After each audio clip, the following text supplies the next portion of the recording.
Good evening, everybody. Welcome to Zoom at 8. My name is Julie Ann Peterson, and I am your host every Tuesday night for Zoom at 8. And I am a loan officer, senior director at Old Capital.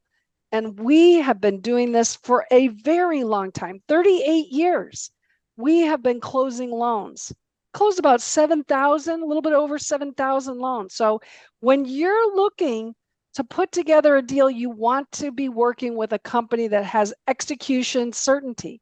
That's Old Capital. So if you're looking at a deal, I'd love the opportunity to be your lender of choice.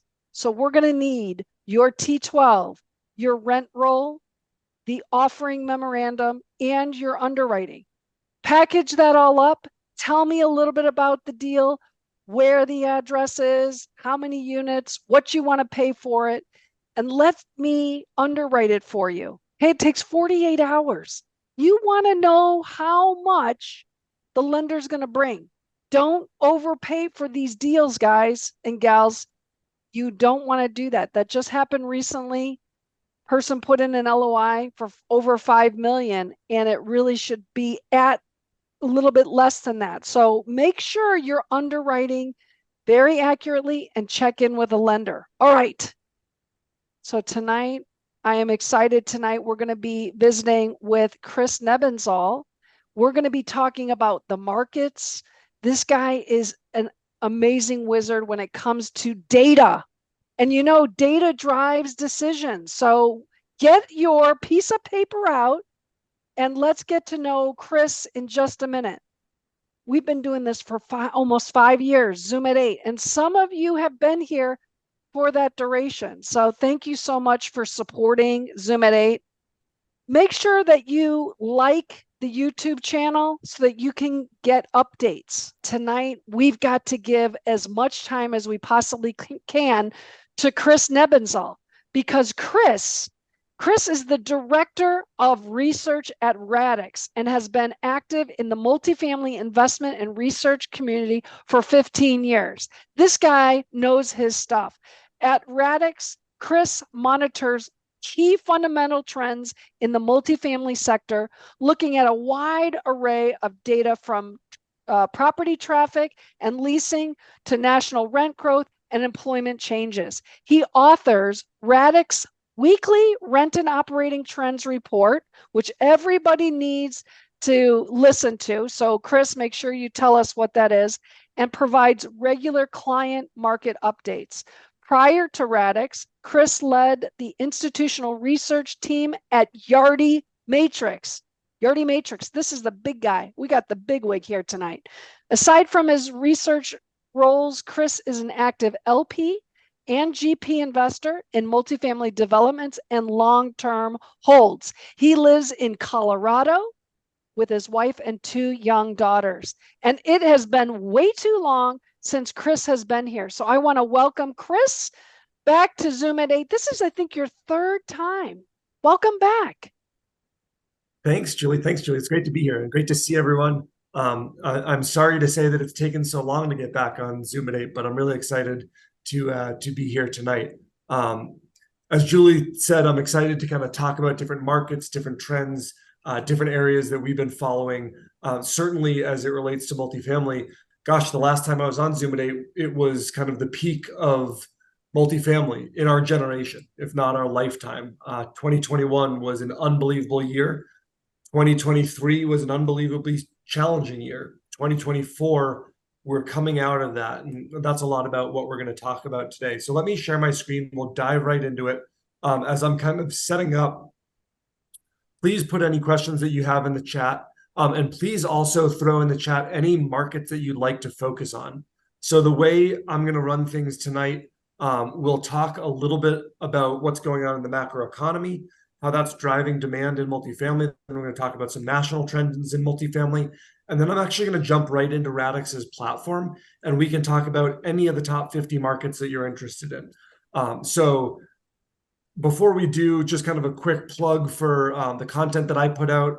Julie mentioned the Rent and Operating Trends Report. I can put a link to that in the chat and send that around. It's a weekly report at the national level, just sharing our data and what we're seeing in terms of concessions, rent, occupancy, traffic, leasing, revenue per available unit, which is a metric that we track. We also have a bunch of podcasts, webinars, and supply analysis. That's the key one right now that we're going to talk about. Certainly, many of you are aware of what's going on in terms of supply, and I'll talk a little bit about demand tonight. So let's go ahead and get started. Like I said, economy first, macro multifamily trends, and then we'll dive into the markets. Please interrupt me with any questions. Please throw any questions you have in the chat. Please mention any markets that you're interested in as well. So what's going on in the labor market, right? I like to start with the labor market because it's really kind of the foundation for multifamily demand. When we're adding jobs, when we've got a strong labor market, then multifamily performance often comes very quickly on the heels of that. So right now, in January alone, we added 353,000 jobs, the best jobs report we've had in about a year, a staggering number given how tight our labor market is and how many jobs we've been adding recently. Wages are still going up at 4.5%. Now that's obviously good for multifamily because where there's wage growth, there's an opportunity for rent growth. Our residents can absorb a little bit stronger rent growth. Certainly something that we haven't seen in a couple of years because of the supply. But now that supply is ever so slightly starting to slow down, with wage growth still there, I expect a recovery. Now it will be a slow and steady recovery in multifamily. We're not going to come charging back to the performance of 2020 or 2021, 2022. It's going to be a slow and steady recovery. But again, for those of us who've been in the industry for a number of cycles, our industry is a very slow and steady growing industry. It's a slow and steady wins the race sector. We're not like crazy penny stocks. We don't have a lot of volatility typically. So the fact that we're actually returning to that level of growth is really pleasing and really exciting for me. So wage growth is good. And the unemployment rate at 3.7%, very, very low.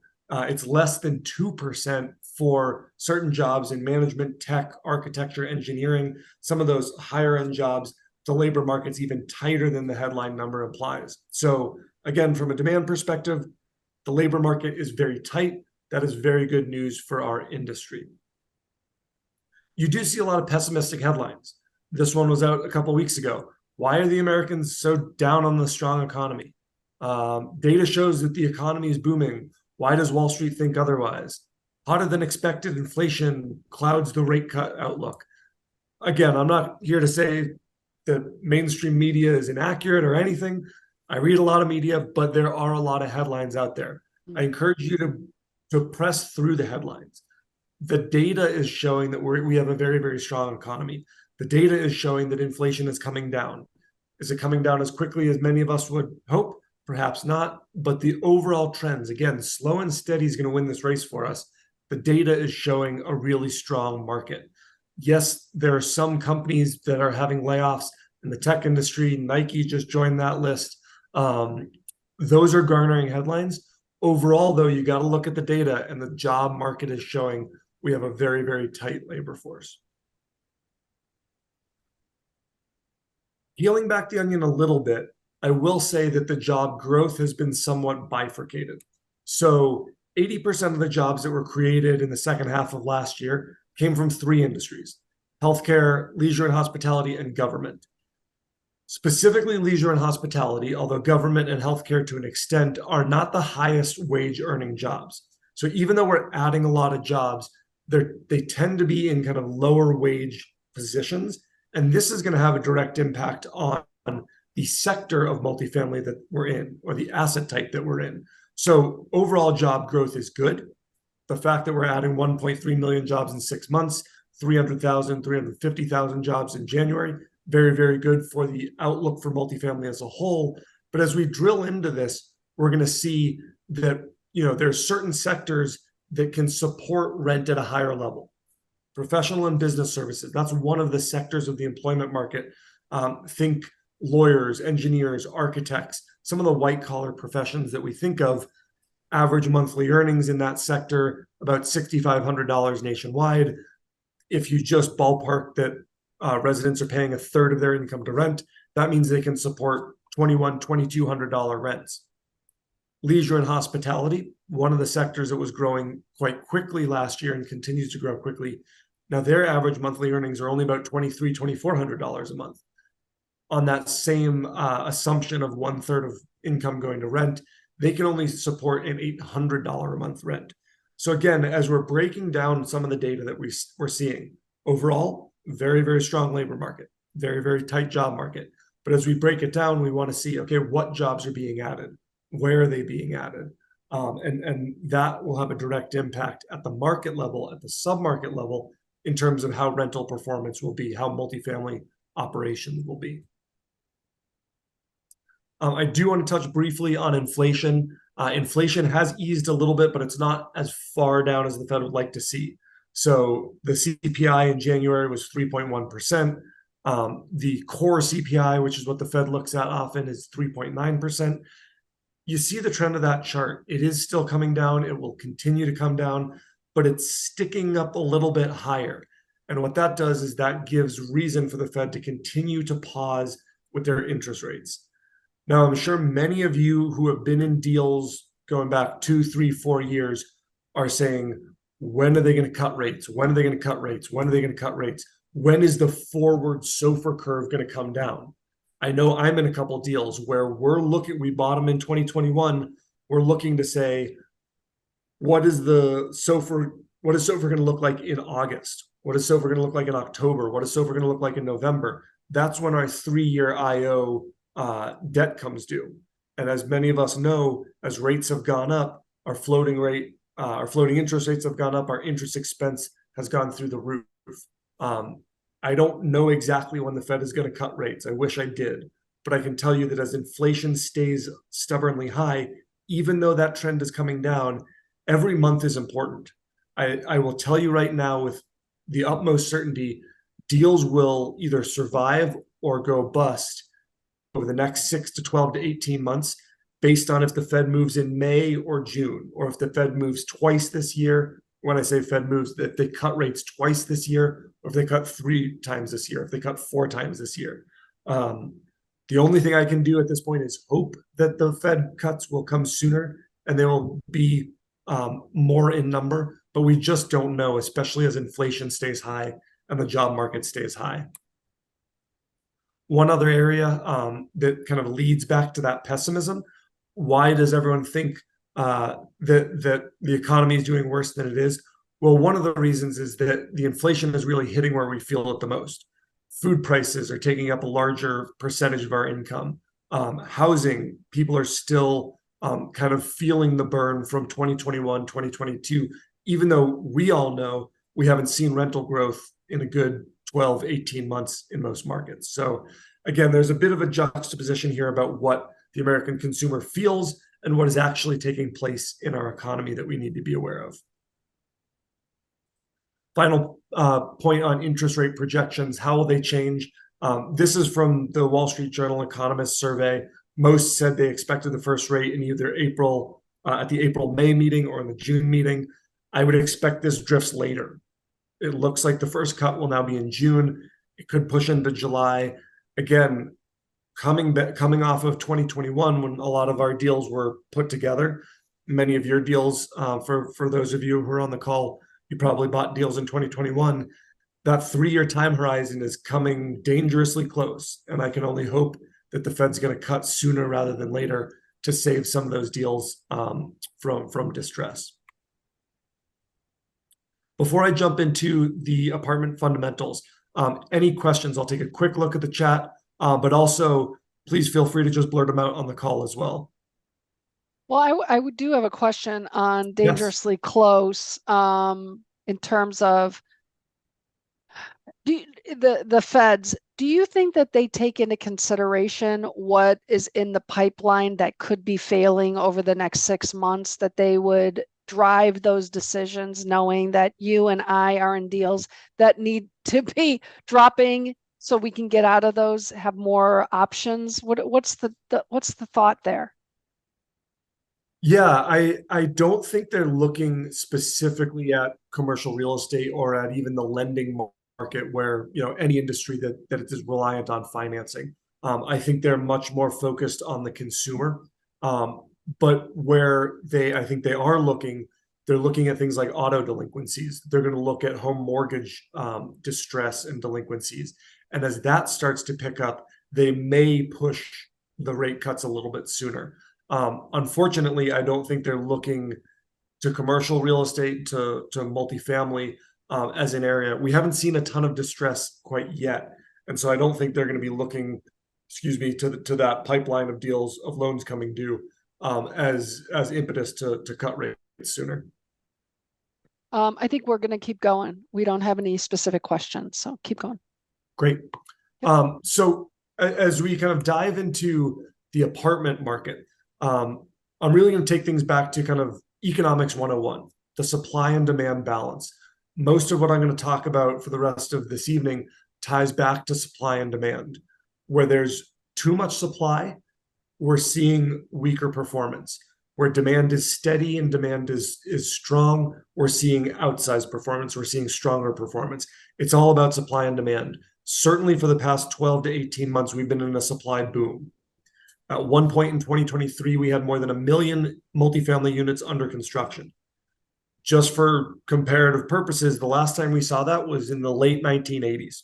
So we're talking a 4-decade high for supply, a huge generational boom in supply. And a lot of that goes back to the demand we saw coming out of the pandemic. Occupancy rose, and it was also very affordable to develop. Developers were putting shovels in the ground wherever they could find dirt. The good news here, permitting is one of the leading indicators, and we've seen those permitting numbers already start to decline. So we are not out of the woods yet from a supply perspective, but we're starting to see the light at the end of the tunnel in terms of the overall national picture. Now, markets will have different levels of supply pressure. Submarkets will have differing levels of supply pressure as well. Many of you are in the Sun Belt. The Sun Belt is where we're adding the most supply. Across the Southeast, Texas, into the Southwest, Vegas, Salt Lake, Arizona, Phoenix market, there's a ton of supply coming online. So again, we're not out of the woods yet, but with the permitting numbers starting to drop, we are starting to see the light at the end of the tunnel. Now, this is kind of the current read of supply. More than 120,000 units are currently under construction in New York. They say, well, that's New York. 20 million people live there. That's a huge market. And you're absolutely right. But still pretty strong overall supply numbers. DFW, more than 80,000 units. Miami, LA. Those markets I'm not overly concerned with, again, because they're big markets. Look at Austin, Nashville, Charlotte, 20, 30, 40,000 units under construction. These are huge, huge numbers by historical purposes. This chart brings things into context even more. So this looks at the number of units under construction as a percentage of existing multifamily stock. I will tell you that in most markets, the last time I was on Zoom at 8, we were talking about markets that were in the 6 to 8% range for construction as a percentage of stock. That's a pretty healthy range. Nashville, 28% of existing inventory is currently under construction. 4x what a healthy market looks like. Miami, Austin, Charlotte in the high teens, low 20s, 2 to 3x what a normal healthy market looks like. And all the way down, even New York, given how big it is, still 15% of existing stock under construction. That's a lot of stock coming online. And so you see all 20 of these markets above that 6 to 8% range.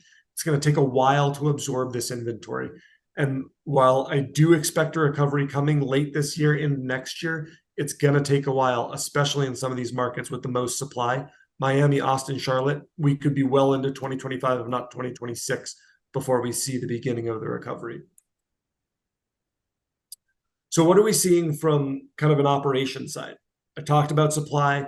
Now we're going to talk a little bit about demand and how that's impacting operations. The balance between supply and demand is the name of the game. We are starting to see a slight uptick in leading indicators, apartment traffic, the number of people who are coming to tour your property, the number of leases being signed every week. We're starting to see an uptick there. We think we've found a bottom in occupancy. That's very, very good news. Julie will tell you at the second half of last year, My biggest concern is how far occupancy is going to drop. We were at 96.5% nationwide in the peak in 2021. We dropped down to 93.5%. We've picked up a little bit. And I hope that we have found that bottom. I can't guarantee that we found that bottom, but we are starting to see some optimism in the occupancy trend. Thus far this year, I know we're only 2 months into it. Net effective rents are flat, but they're still down about 1.5% year over year. I would expect rents to continue to fall throughout the year, but the pace of decline, this is a key point I want you all to take away. The pace of decline will continue to slow this year. By the end of the year, we might be flat on a year over year basis. In certain markets, we will likely see rent growth. In other high supply markets, we'll still see significant declines, but the overall trend is a slowing of the decline in rents. We're still going to be negative, but that trend is going to be slowing down. And finally, the suburbs are still outperforming the urban cores in most places, not everywhere, but in most places. So looking at some of the data, again, as I was talking about the leading indicators, apartment traffic, that's the number of tours per property that you're seeing on a weekly basis. The blue line over here on the right, you see that picking up. That's a very, very good sign as we head into the spring leasing season. March, April, May, June is traditionally the strongest time of year for multifamily. And the fact that you're starting to see the tours, the traffic pick up ahead of that, you see the same trend happen in the past 2 years. That's good news for us because that means people are interested in apartments. They're looking to kind of begin the process as the year begins. Now, the leases signed, this is another indicator. This follows traffic, right? People tour properties, and then they determine where they want to live. They apply and they sign their leases. This hasn't picked up quite as much. I would expect this to pick up in March, April, and into May. What was I saying about occupancy? We hopefully have found a bottom, and that's here in this green circle. Again, if you look back to the beginning of 2022, we've been on the pretty steady roller coaster. Occupancy declined softly, then it fell off at the end of 2022, flattened out, fell off again. Truthfully, we have not seen national occupancy rise since August of 2021. So almost 3 years, 2.5 years. If you look closely, you see a very, very slight rise, about a 20 basis point increase at the national level. I'm not here to tell you that that's fantastic news, but hey, it's a lot better than what we've been seeing for the past 2.5, 3 years in terms of occupancy. I'm hopeful. I am optimistic that we've found our bottom here, but not fully. We're not fully out of the woods yet. We're not back to 95%, not even back to 94% yet at the national level. Revenue per available unit. Again, this combines occupancy and rent growth. So many of you know, sure, if you want to manage to 100% occupancy, that's doable. You can have every unit full, but you're probably going to lose rent growth. At the same time, you can have 5% rent growth, but in a year like we just left, you're probably going to lose a lot of tenants if you're driving to 5% rent growth. So RevPOW is an interesting stat that combines the two to say, okay, what is really the overall performance of my property, of my market? And we've seen, going back to the end of 2021 into 2022, when we saw really tremendous historic rent growth on a year-over-year basis, that growth has slowed down very quickly.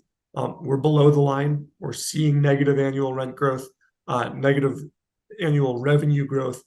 But again, the speed at which things are declining has slowed. We're starting to see this number creep a little bit back towards the zero line. And I expect towards the end of the year, we'll be flat once again. So I want to pause here because we've been talking a lot about the national level. I want to drill in a little bit deeper into some regional trends. Context is key in our industry. We know that not all multifamily is the same across the country. We know not all multifamily is the same across regions, even within markets, within submarkets. We are in a very localized game, a very localized industry. But context around the regions are really important. I look at places in the Sun Belt, and there's by far the strongest demand there. We see a lot of out-migration from places like New York, California, Chicago. Where are people moving? They're moving to the Carolinas. They're moving to Texas. They're moving to Florida. They're moving to Tennessee. They're moving to Arizona. There's no doubt about that. That's very clear. The challenge is that every developer and half of their brothers and sisters have said, look at all these people moving to the Sun Belt. Let's build, build, build, build, build. When money was cheap, they overdeveloped in the Sun Belt. Many of those units, those million units that I was talking about, are in places like Nashville, like Raleigh, like Atlanta, like Dallas, like Austin.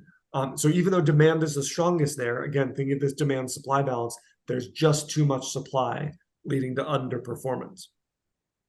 Thinking in the northern gateway markets, places like DC, New York, Chicago, Boston, there's limited supply, very strong urban core performance as those urban cores are starting to revitalize coming out of COVID. And those markets are actually doing okay. Again, nationwide, if rents are down 1.5%, 2% rent growth is pretty good. I'd rather be growing at 2% than shrinking at 1.5%, right? And so that's what you're seeing in a lot of the northern gateway markets, Chicago, especially Boston, especially as well. The West Coast gateway markets, thinking of LA, San Francisco, and the surrounding areas, there's weak demand, a lot of out migration. Julie's out there in San Diego. San Diego might be the only market that I'd be interested in California. There's a lot of people leaving LA, a lot of people leaving San Francisco for a number of reasons that I certainly don't have time to get into tonight. But the out migration is not going away. The rents are falling, even though there's not a whole lot of supply. The next group of markets I want to talk about are some small Southwestern markets. Tucson and Albuquerque lead this bunch, but I would throw San Diego in there. I would throw Denver in there, where there's limited supply or they're already past their supply boom. As Julie mentioned, I live in Denver. We had our supply boom probably 3 to 5 years ago. We've gotten past that, and so we're not building quite as much as places like Phoenix and Vegas and Austin. And as a result, the demand is there, and we're starting to see some better performance. In markets like Albuquerque and Tucson, where there's very limited supply, the demand is strong enough to see rent growth in the 4 to 5% range. And then the last region, the last bucket of markets, I would say, is the Midwest. It's really holding its own. Limited demand, but also very limited supply. I'm actually in Indianapolis right now, where I'm broadcasting from. I'm here on a client visit, and it was amazing to step off the plane in Indianapolis and not see a ton of cranes. I'm usually in Raleigh, I'm usually in Atlanta or Dallas or home in Denver, and you see cranes in pretty much across the skyline.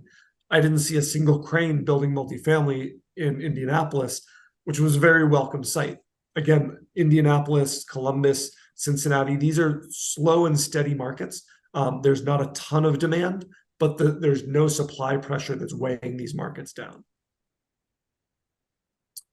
I do want to talk a little bit about our forecast. I've been talking a lot about kind of the historic data up until this point, but I want to kind of talk a little bit about what we're expecting the rest of the year into next year. Job growth is going to be positive. It will come down slightly. That means demand will soften a little bit.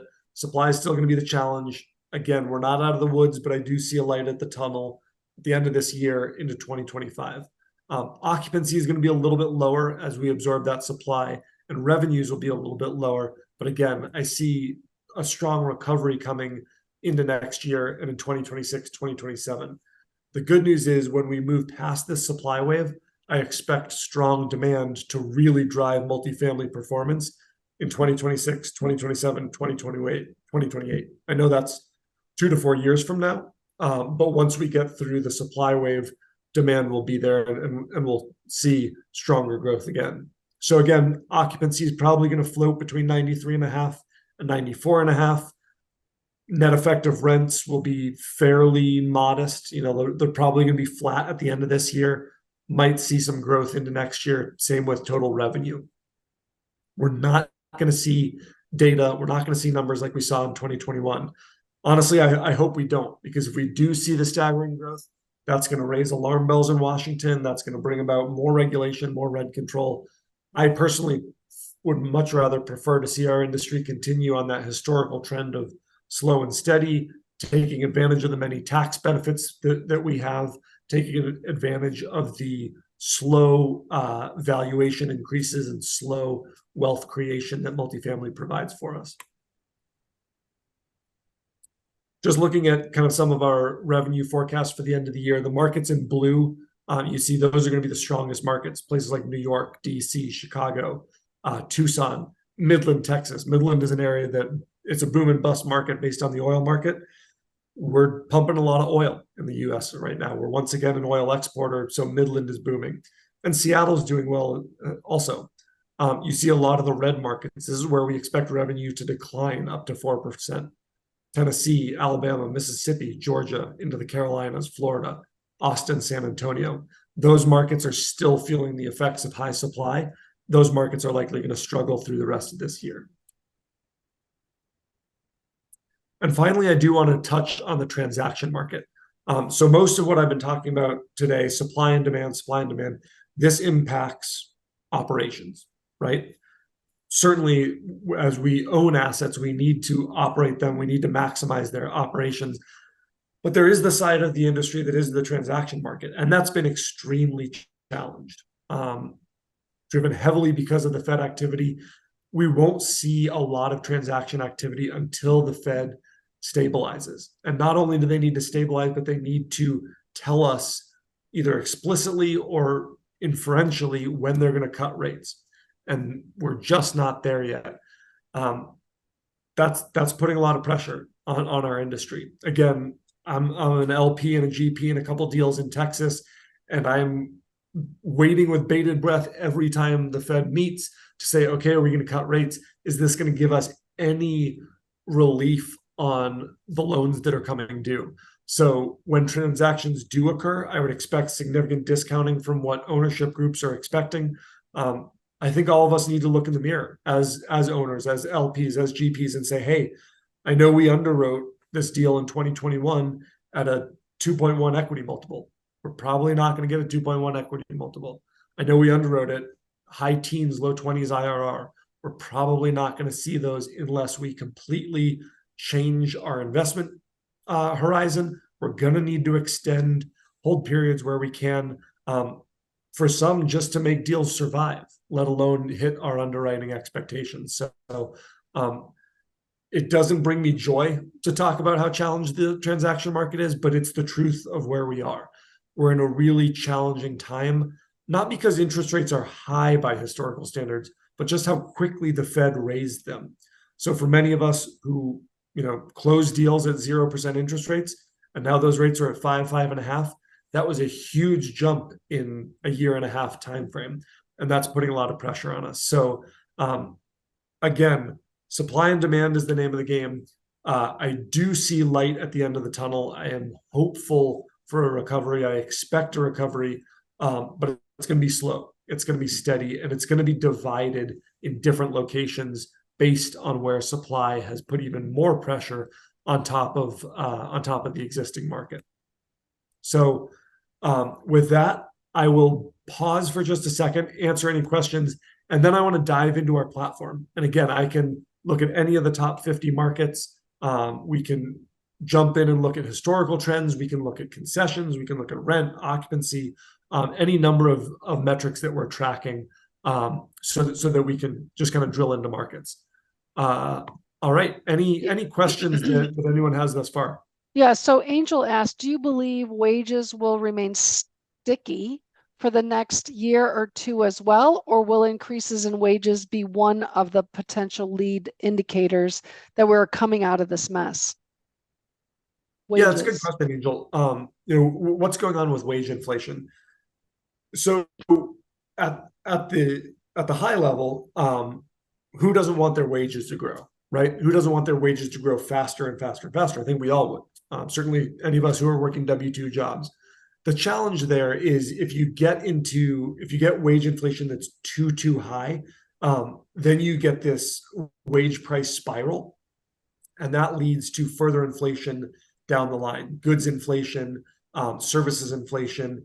And as we know, with persistently high inflation, that limits the Fed from cutting rates. So I do think wage inflation will be a little bit higher than overall inflation. They call that real wage inflation or real wage growth. So if wages stay in kind of the 3.5% to 4% range, I think that's kind of a healthy area. If they start jumping up again, then we'll see other inflationary pressures have an impact. And that's where I think it'll actually work counterintuitive against us, even though our residents might be able to pay a little bit more. Inflation is going to stay high, which means interest rates are going to stay high. One of the things that you and I spoke about a couple years ago, we were sitting at in Coronado, and you had mentioned to me about our immigration, that we are going to have concern about the immigration. We don't have enough people coming in. Now we have open borders. How does that, what is your speculation on that position now, with the amount of people that are coming in and placing those types of jobs? Unpack that. Yeah, it's a good question. So we do have a larger number of immigrants than we did when we were talking a couple of years ago, Julie. There was a report from I think it was the Bureau of Economic Analysis or perhaps the Census Bureau that said population growth was something like 3 million people last year alone. Honestly, given how tight our labor market is, I welcome the population growth. I welcome the immigration. If we didn't have the population growth that we're seeing, we would not be able to meet the demands for employment that we have. Again, 350,000 new jobs created last month alone. If we were starting to see any stress on the labor market, if unemployment was rising quickly, up above 4, 5, 6%, then I'd say, okay, we have an excess of laborers. We have an excess of people looking for jobs. 3.7% is still well below full employment, well below historical averages. So purely from an employment perspective, I would welcome the continued immigration because truthfully, our economy needs it to continue to grow. Interesting. Julie says you've talked about a lot of markets, and over the year we've been hearing of rent decline in the Phoenix area. Is that area still oversupplied? Are we going to see a recovery of demand this year or next? Or will we continue to see an oversupplied market, and how long will that last? Great question. And this is a perfect segue into kind of the market discussion. I know we've only got about 10 more minutes, but let's start with Phoenix. Yeah, so Phoenix was certainly one of the highest supplied markets in the country. Before I do, Julie, can you still see my screen? Can everyone still see my screen? Yes. Wonderful. Yep, you're good. So Phoenix has been one of the highest supplied markets in the country going back 2-3 years. You look at some of the data that we're looking at, rents are still down about 4% year over year. Compare that to 1.5% rent declines at the national level. 93.6% occupancy compared to 93.9. I will tell you that these numbers have improved slightly. About 6 months ago, 8 months ago, Phoenix rents were down almost 7% on an annual basis. Now it's only 4%. So again, going back to what I was saying about the slowing pace of declines, rents are still negative year over year in Phoenix. If you look at places like North Scottsdale, Kierland, downtown, north of the airport, Tempe Town Lake area, there's a lot of supply. Those submarkets are getting squeezed especially, but overall the pace of declines is slowing. Phoenix is a market that I'm optimistic about, likely in kind of mid 2026. We're still performing weaker than the national average, but we're starting to see some slight improvements, I would say, in Phoenix. How about Hector keeps asking, sorry, Hector. What about Birmingham, Alabama? Let's address that. He would like to know about that market. What are your thoughts? Yeah, I don't have any data on Birmingham from Radix, but what I can tell you is a lot of the Alabama markets, Huntsville especially, Birmingham, Montgomery, those are smaller markets where developers saw huge opportunities for supply growth. What I will tell you about smaller markets, Atlanta, Phoenix, they can often handle significant supply or decent levels of supply. Smaller markets like a Birmingham, like a Huntsville, like a Chattanooga, Tennessee, every time one project comes out of the ground, or a series of projects come out of the ground, that puts a ton of pressure just based on the size of it. So Birmingham, Huntsville, Chattanooga, those markets are going through a pretty rough period right now. Long term, I'm very optimistic for the Southeast. Again, the Carolinas, Alabama, Mississippi, Tennessee, that's where you're seeing the strongest demand growth, the fastest population growth. But those markets are going to be a little bit more volatile. You're going to see weaker performance as they absorb the new supply. But I am confident that in 2 to 3 years, they'll absorb new supply and you'll see growth once again. Fantastic. All right. Let's keep going on. And if there's any other questions, we'll tackle those. So I'm just kind of looking through here. Birmingham, Indiana, JR. Great question. I'm here in Indianapolis right now, as I mentioned. I like the Indiana, Ohio, Michigan markets a lot right now. Again, we're a slow and steady industry. These are slow and steady markets, and they're far outpacing the field right now. The Midwest and the Northeast are the two markets where you're seeing the best performance.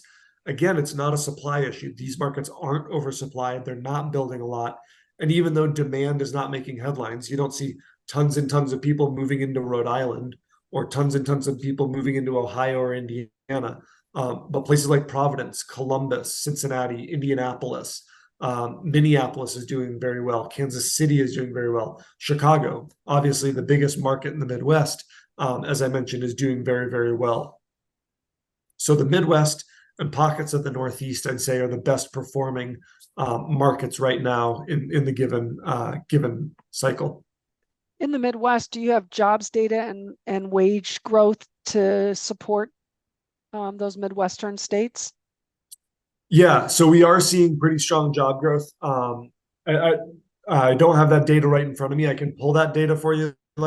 If you'd like, Diraj, I would encourage you to follow up with me after the program, and I can pull some data for you. And that goes for anyone. If there are specific markets, specific areas that you'd like to pull data for, please reach out. I'd be happy to kind of set up into individual meetings, talk through markets, talk through data. But yeah, we are seeing steady job growth. So the jobs numbers are not across the board blowout numbers in the Midwest, but we are seeing pretty strong employment changes. We can take a look at a place like Indianapolis or Chicago. Let's take a look at Indianapolis, and we can just drill into the jobs numbers quickly here. Or let's take a look at Chicago. I'm sorry. Now, it's very interesting. I'm from Chicago, and going into the city has changed with the amount of crime that is in the area. And a lot of people from the suburbs are not going into Chicago. They fear their lives. A lot of my family members are not going in to Chicago on a daily basis. They used to take the train 5 days a week. They're taking it 1 or 2 days. Office is significantly being impacted. So I'll be very interested to hear about your thoughts on Chicago. Yeah, in Chicago, and certainly a giant market. The whole Chicagoland area is a huge metropolis, and so you've got different pockets of the city that are growing faster than others. We can look at parts of Chicago that are growing very quickly. You look at places like Glenview, Evanston, Aurora, and Naperville, those suburban communities to the north, to the northwest, to the west, doing very, very well. Parts of urban Chicago, Lincoln Park, Old Town, it's not necessarily crime related, but it's more of a supply issue that's leading to their underperformance. Overall, Chicago is doing really well. I am quite surprised and quite pleased with the performance that we've seen in Chicago. But again, rents are growing at about 3.5% compared to the national average of down 1.5%. You see that data here. What about taxes? Taxes have always significantly impacted on Cook County, DuPage County, and Chicago. What are your thoughts there? Yeah, and so I would say not just taxes, but the entire regulatory environment. You look at things like rent control. You look at things like the unfunded pension liability. All of these, in my mind, are negative long-term issues for Chicago. So one of the things that I've been talking about recently is um, it's a bit of a paradox, a bit of a catch-22, but I look at some of the most attractive places short term, places like New York, like Chicago, like Boston, are also the most concerning markets on a long term basis because those are the markets with some of the most out migration, trailing only LA and San Francisco. You then flip that on its head. Well, what are the best long term markets? It's Atlanta, it's Charlotte, it's Raleigh, it's Birmingham, it's Huntsville. But those are the markets that have the most acute, most extreme supply pressure today. And you're seeing some of the biggest rent declines in that area. So again, we can look at Atlanta or Austin, and I am high on both of those markets. I think long term, I would love to be in those markets. If I could invest with a 5 to 8 year hold period, sign me up. Right now, they're feeling a lot of pressure. They're feeling the squeeze, and I don't see that changing anytime soon. Yeah, Atlanta rents are down 3 times the national average. Occupancy is down at 92.6%. This is all a supply story. So talking about, I mean, this is really interesting what you're saying. So you would invest in Austin, but would you invest today or do we have to wait till 26, 27 for that supply to be absorbed? When is the right time to go into a market that has a 4%? Phoenix, some of these other guys. When is that? What's your recommendation for investors? Yeah, and that's a great question, Julie. In fact, that's probably a great place for us to wrap up. I know we're getting close on time. When I look at kind of investment strategy or investment recommendations, I would say find somewhere that you believe in the long-term growth prospects. So many of these southern markets, I believe in those long-term growth prospects, and don't necessarily try to time the market. Could we wait a little bit? Absolutely. Could you wait another year in Atlanta and would it become slightly more attractive? Perhaps. Same thing with Austin, same thing with Phoenix. Hmm. But I like to use the phrase, it's not timing the market, it's the time in the market. Where I would recommend we focus is finding the right term structure of your debt. Again, knowing what we know now, and I think all of us would say, if we were in the market 3 years ago, oh, we should have fixed our debt. Well, of course we should have. We didn't know that rates were going to go up so quickly. One of my big takeaways, one of my big learning experiences was it's better to protect your downside risk in a market that you're very optimistic on long term. Again, I've got 2 deals in Austin. Like both of those deals a lot, like the long term growth prospects. One of them is a development deal in Austin, and as I mentioned, Austin is one of the highest development markets in the country right now. In fact, that's the deal that I'm most optimistic on. We've got a good debt structure. We've got a long-term hold. That's a market that's going to do very, very well. But if you're up against a tight um, loan expiration, if you're up against a tight hold period, it's going to be very, very challenging. So it's rather than trying to time it specifically, I would say extend your hold periods, plan for a longer hold, fix your debt where you can, and kind of allow that long-term growth to take shape in a place like the Carolinas, the Southeast, Florida, Texas, Arizona, but focus less on timing the market and more of executing a stronger strategy. I mean, that is so powerful. I'm going to have to go back and listen to those. There's, I think, 4 or 5 that you identified.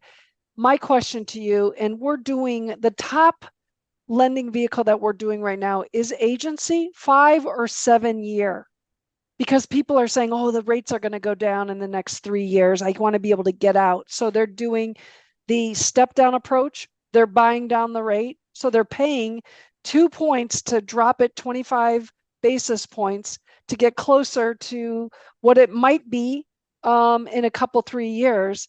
What is your thought then? Should we be going back to 10-year loans and then just if they work today, they're going to work in 10 years and just hold on to it.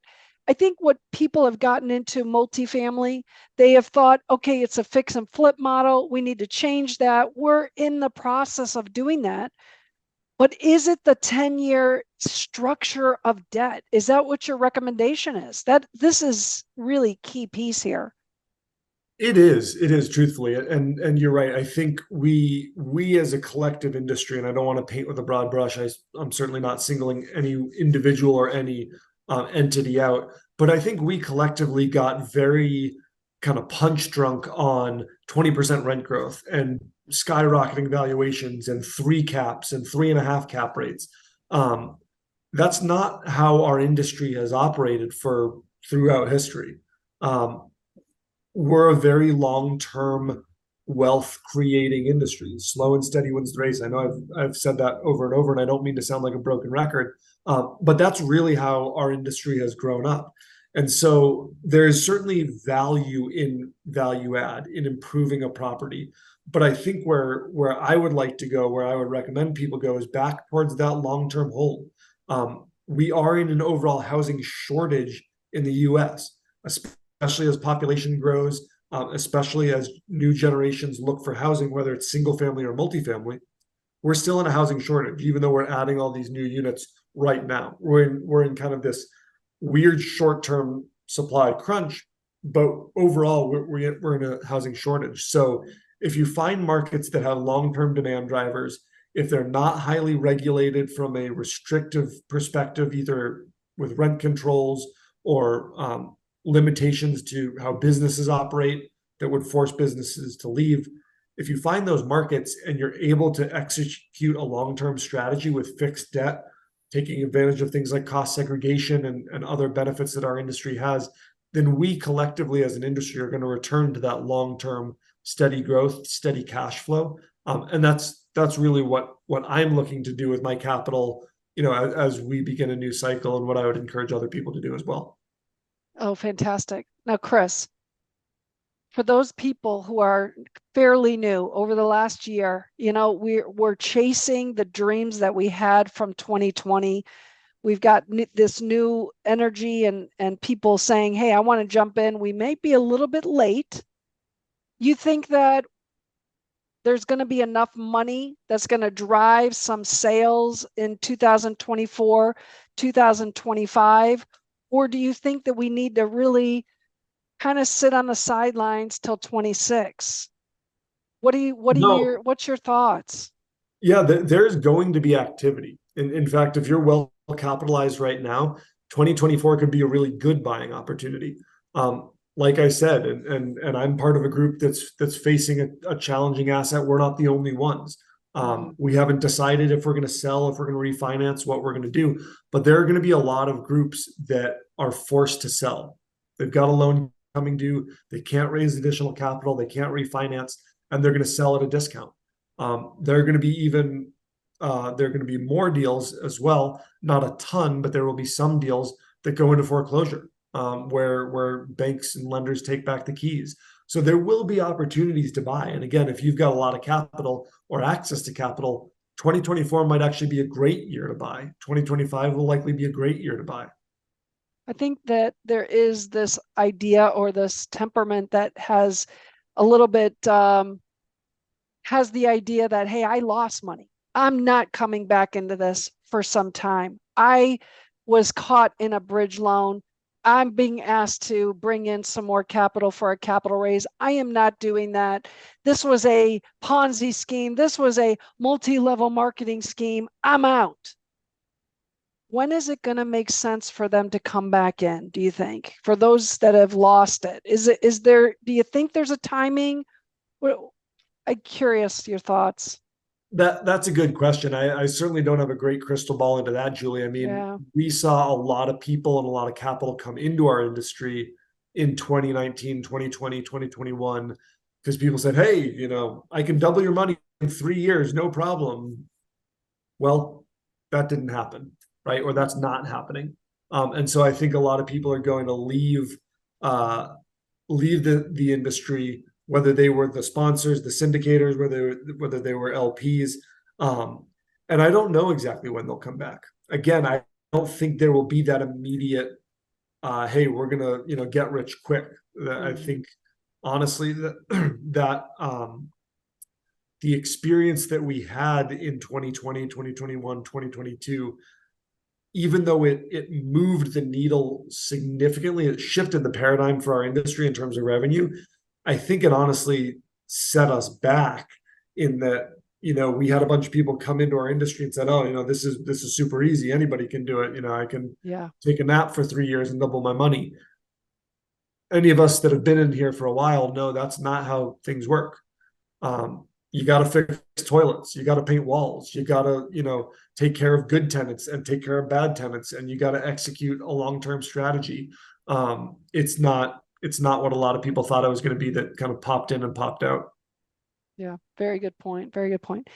Um, is there anything that you can show us about the Radix software so that we Well, can see if there's folks in the room that might want to get involved with your product? yeah, absolutely. So this is the research portal. Again, all of the data that I'm showing you is available at the market and the sub-market level. If you have any questions, please feel free to reach out, and I'd be happy to show you a demo. This platform allows you to do market surveys at the property and unit mix level. It allows you to see sub-market level research, MSA level research. It allows you to look at new supply.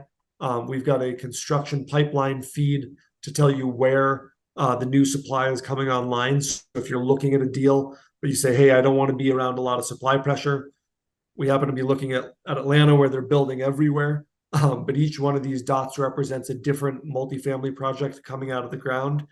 So there's a lot of really rich data within Radix. Please reach out if you have any questions. I'd be happy to kind of show you around the platform. And if it made sense for you and your teams, we'd be happy to find a way to get set up. That's fantastic. I wish we had time to, and maybe we could get you back to do a demo here, maybe in May. But this has been phenomenal. Chris, you always blow it out of the park. The information that you've shared, I have, I think, 6 pages of information. And once again, you're a rock star, and we thank you so much for coming. It's invaluable. Our investors just keep getting smarter and smarter and smarter with the people that we're bringing here. And it's a live conversation. So I'm going to open it up for one last question. Is there someone in the room that has a question? One last opportunity with Chris. Anybody? I guess you've answered all of the question. This is fantastic, Chris. Well, Maybe one I put my email in the chat. If there's anyone that has any other questions, please feel free to reach out. We can schedule additional meetings or answer emails answer questions over email. But Julie, thank you. It's great to be back. I'm sorry it took me so long, but I'm really excited to be back on Zoom at 8. And thanks for everyone who dialed in tonight. Yeah, thank you so much. All right, we're going to go ahead and switch over to our breakout sessions. And this is where it all happens. This is the golden nuggets that you get when you come to Zoom at 8. These are the relationships that you're building on and are going to take you across the finish line. So if you need to leave, I'm going to give you this opportunity right now to take with you the chat. The chat, you find the 3 little dots in the chat box. There's 3 little dots. Click on that and take it. It says save chat, and then you can leave. Otherwise, we're going to open up these rooms, and if you're still messing around, we're going to have one room with one person and the rest are going to be in rooms. So please take care of that now. And as we're going to go in for about 7 minutes, we'll do 2 and then we'll wrap up tonight. Again, thank you, Chris. Awesome night. And if you can stay, great. Otherwise, thanks again for coming. Thanks, everybody.